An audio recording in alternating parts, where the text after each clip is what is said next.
Okay. Okay, so I bought these.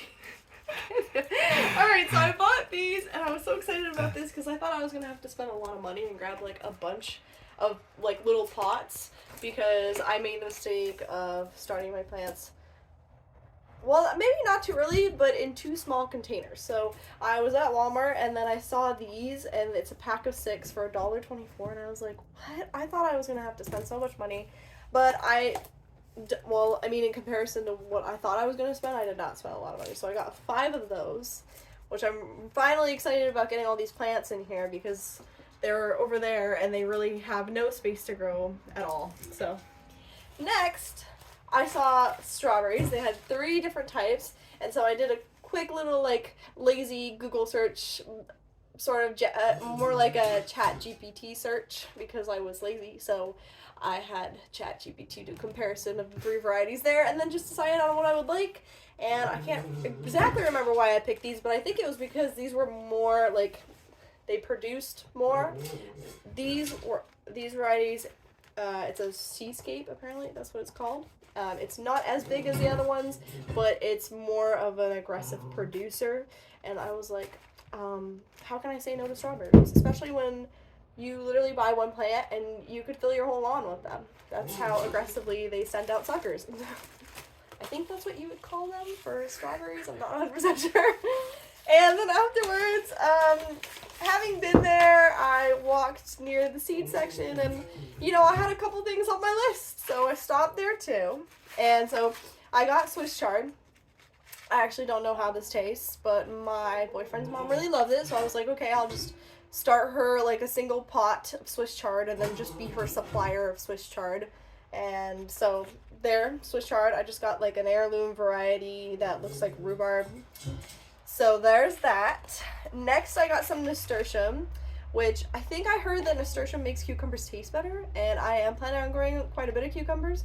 I also wanted to add more flowers to my garden because they attract like pollinators. Sorry, that's Mia back there. Pollinators, so I thought why not get something that is both edible, pretty, and helps other plants in the garden. So there's 2 of these nasturtiums, and they're an Alaskan mix. So there we go. Next I have chamomile. I'm very scared of pronouncing it wrong because Darby will correct me.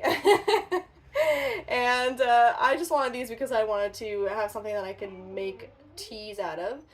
Darby, can I pause the video? Because Mia wants water. You cannot pause. Yeah, what do you mean? This is... Oh god, Darby. I'm not posting that. Why not? I should have planned this better. I'll just show them your plants. What? I'll just show them your plants. Alright, so yes. So this is for tea, which I'm really excited about. But I love chamomile. It reminds me of my grandma.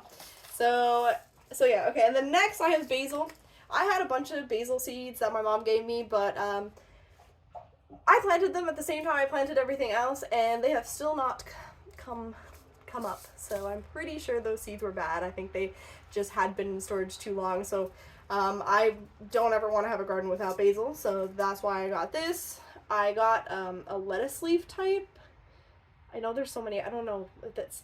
I think it's called lettuce leaf. But yeah, super excited. Love the smell of this. So I was like, yeah, can't say no to basil in your garden, right? It smells too good, and I like to like mix it with water and like simple syrup and make like a drink. And then afterwards, I have heard so much about these yard-long beans.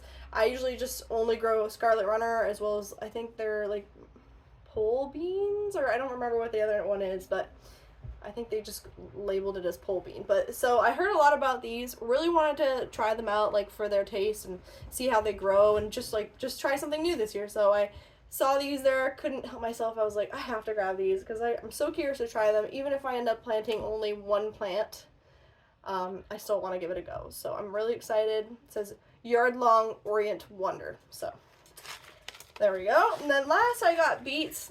The thing about me growing like plants, I don't know what you call them, but like beets, radishes, turnips, like stuff that grows underground, is that I have like a fencing layer under the garden to prevent like animals from getting like burrowing underneath.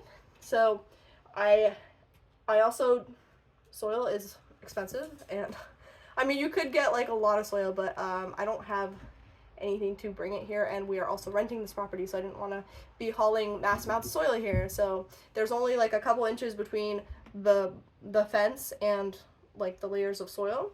So I couldn't really plant something that would go too deep or grows too big because I eventually wouldn't have space for it. And I thought beets were kind of a good idea because I don't think I'd have to let them grow that big, and I like beets, so I thought, hey, let me just give it a go, try it out, see if it works out with the fencing underneath. How would that do?